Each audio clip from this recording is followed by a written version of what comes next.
दोस्तों, नागरिकता साबित करने के लिए, नागरिकता बचाने के लिए हमें क्या करना पड़ेगा और कौन कौन से डॉक्यूमेंट हमें दिखाना पड़ेगा जिसकी वजह से हमारी नागरिकता साबित हो जाए, हमारी नागरिकता बच जाए। मैंने आप लोगों को इससे पहले की वीडियो में बता चुका हूँ, लेकिन दोस्तों अभी भी बहुत सारे लोग कंफ्यूज में हैं, बहुत सारे लोग परेशान हैं कि हमें नागरिकता पाने के लिए, नागरिकता हमारी बचाने के लिए हमें कौन कौन से डॉक्यूमेंट बताना पड़ेगा, कौन कौन सी चीज़ें हमें लगेंगी जिसकी वजह से हमारी ये नागरिकता साबित हो जाए। जैसा कि आप सभी को पता है, भारत के 12 राज्यों में एसआईआर का सिलसिला शुरू हो चुका है। बीएलओ की टीम घर घर जाकर एसआईआर वेरिफिकेशन कर रही है। इसी बीच दोस्तों अब बहुत सारे लोगों के मन में बहुत सारे डाउट है, बहुत सारे लोग सवाल कर रहे हैं कि हमारे पास ये नहीं है, हमारे पास वो कागज़ नहीं है। तो दोस्तों आज मैंने आप लोगों के लिए एक वीडियो लाया हूँ जिसे देखने के बाद यकीनन आपके जितने भी डाउट है, जितने भी सवाल होंगे वो सारे के सारे क्लियर हो जाएंगे, सारे डाउट आपके क्लियर हो जाएंगे। तो आप सभी से मैं रिक्वेस्ट करूंगा, अपना कीमती टाइम निकालकर इस वीडियो को पूरा देखिए, लास्ट तक देखिए और जितना हो सके इस वीडियो को ज़्यादा से ज़्यादा शेयर ज़रूर कीजिएगा। तो आइए सबसे पहले ये वीडियो क्लिप देखें, फिर आगे बात करते हैं। बहुत ज़रूरी है।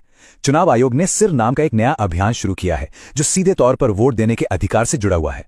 चलिए इसे जरा समझते हैं। देखिए, यह अभियान 2 फेज में होगा। पहला फेज 4 नवंबर 2025 से शुरू होगा, जिसमें बूथ लेवल ऑफिसर्स यानी बीएलओज घर घर आकर वोटर्स की जानकारी को वेरीफाई करेंगे। अब इस पूरी प्रक्रिया का जो आधार है वो बहुत सरल है।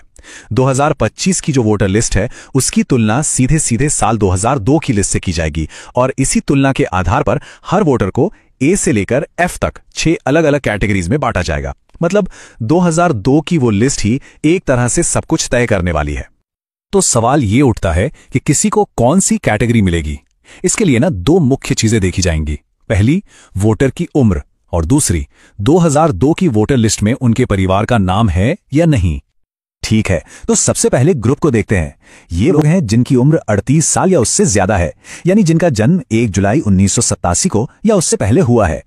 अगर उनका नाम 2002 की लिस्ट में मिल जाता है तो उन्हें रखा जाएगा कैटेगरी ए में, और अगर नाम नहीं मिलता तो उन्हें डाल दिया जाएगा कैटेगरी बी में। एकदम सीधा सा हिसाब है।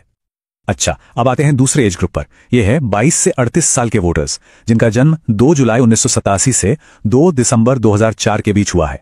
अगर इनके माता या पिता दोनों में से किसी एक का भी नाम 2002 की सूची में है तो उन्हें मिलेगी कैटेगरी सी। लेकिन अगर माता पिता दोनों में से किसी का भी नाम उस लिस्ट में नहीं है तो फिर उन्हें कैटेगरी डी में रखा जाएगा। और आखिर में बात करते हैं सबसे यंग वोटर्स की, यानी 18 से 21 साल के वोटर्स की। यहां पर नियम थोड़े और सख्त हैं। इन्हें कैटेगरी ई में आने के लिए माता और पिता दोनों का नाम 2002 की लिस्ट में होना जरूरी है। अगर एक का भी नाम नहीं मिला तो उन्हें सीधे कैटेगरी एफ में डाल दिया जाएगा। तो ये जो A B C D categories हैं, इनका आखिर मतलब क्या है? इसका जवाब मिला है हमें दूसरे फेज में। आपकी कैटेगरी ही ये तय करेगी कि आपको अपना वोट देने का अधिकार बनाए रखने के लिए कौन से और कितने डॉक्यूमेंट्स जमा करने पड़ेंगे, और कुछ मामलों में अपना वोट देने का अधिकार बचाने के लिए इतने डॉक्यूमेंट्स तक देने पड़ सकते हैं। चलिए इस टेबल को जरा ध्यान से समझते हैं। अगर कोई कैटेगरी ए में है तो बहुत बढ़िया, उन्हें कोई प्रूफ नहीं देना होगा। बी, सी और ई कैटेगरी के लोगों को सिर्फ अपना एक प्रूफ देना होगा। लेकिन कैटेगरी डी वालों को अपना और अपने माता या पिता में से किसी एक का, यानी कुल 2 प्रूफ देने होंगे। और सबसे ज्यादा कैटेगरी एफ वालों को अपना और अपने माता पिता दोनों का, मतलब कुल 3 प्रूफ पेश करने होंगे। और सबसे जरूरी बात, अगर ये प्रूफ नहीं दिए जा सके तो मतदाता सूची से नाम हटने का पूरा खतरा है। तो अब सबसे बड़ा सवाल, आखिर किया क्या जाए? घबराने की जरूरत बिल्कुल नहीं है। कुछ बहुत आसान कदम हैं जो अभी से उठाए जा सकते हैं ताकि आगे चलकर कोई भी परेशानी ना हो। तो सवाल यह है कि पहले फेज की तैयारी के लिए हम अभी से, राइट नाउ, क्या कर सकते हैं? देखिए, हमारा लक्ष्य होना चाहिए कि हम सबसे आसान कैटेगरीज ए, सी और ई में आ जाएं। इसके लिए क्या करना होगा? जिनकी उम्र 41 साल से ज्यादा है वो 2002 की लिस्ट से अपना नाम, भाग संख्या और क्रम संख्या ढूंढकर अपने बीएलओ को दे दें। जो 21 से 38 साल के हैं वो अपने माता या पिता में से किसी एक की 2002 की लिस्ट की जानकारी अपने बीएलओ को दे दें। और जो 18 से 21 साल की युवा वोटर हैं वो अपने माता और पिता दोनों की 2002 की जानकारी निकालकर अपने बीएलओ को दे दें। एक बात याद रखिए, अभी से ये थोड़ी सी मेहनत करने का फायदा बहुत बड़ा है। जब पहले फेज में बीएलओ वेरिफिकेशन के लिए आएंगे ना, तो उनके लिए आपको ए, सी या ई जैसी आसान कैटेगरी में डालना बहुत सिंपल हो जाएगा और आप भविष्य की बड़ी मुश्किलों से बच जाएंगे। आखिर में ये सारी मेहनत सिर्फ किसी दस्तावेज के लिए नहीं है। जैसा कि इस गाइड में कहा गया है, ये इसलिए है ताकि हमारा वोट देने का अधिकार बरकरार रहे और हम लोकतंत्र को बचा सकें। तो जागरूक रहिए, अपनी जानकारी तैयार रखिए और इस जरूरी संदेश को दोस्तों जितने भी इस वीडियो को देखने वाले हैं उन सभी से मैं आखिर में यही गुजारिश करूंगा कि इस काम में हमें ज़रा सी भी लापरवाही नहीं करना है। अगर हम लापरवाही करेंगे तो हमारी नागरिकता साबित नहीं हो सकती है।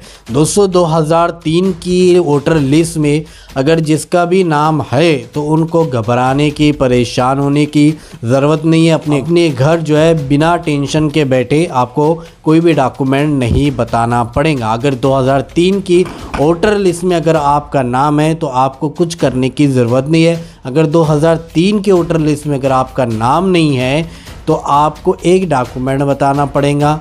और अगर 2003 की वोटर लिस्ट में अगर आपके मम्मी या पापा का और नाम नहीं है तो आपको 2 डॉक्यूमेंट बताना पड़ेगा। ऐसे 12 दस्तावेज़ है जिसमें से 2 दस्तावेज़ अगर आपके पास है तो आपको कोई टेंशन की, तो आपको कोई भी डॉक्यूमेंट नहीं बताना पड़ेगा, बस 2 डॉक्यूमेंट आपको बताना पड़ेगा। तो दोस्तों इस मामले को सीरियस लिया जाए। अगर ये मामले पर हम सीरियस नहीं होते हैं तो हमारी नागरिकता हमसे छीनी जा सकती है, हमारा वोट का जो अधिकार है वो हमसे छीना जा सकता है। दोस्तों इस पूरी वीडियो को देखने के बाद अब आप क्या कहना चाहोगे, आपके इस बारे में क्या राय, तो कमेंट में अपनी राय लाजमी बताइएगा। तो चलिए दोस्तों अगली वीडियो में मिलते हैं, जब तक अपना ख्याल रखिए, शुक्रिया।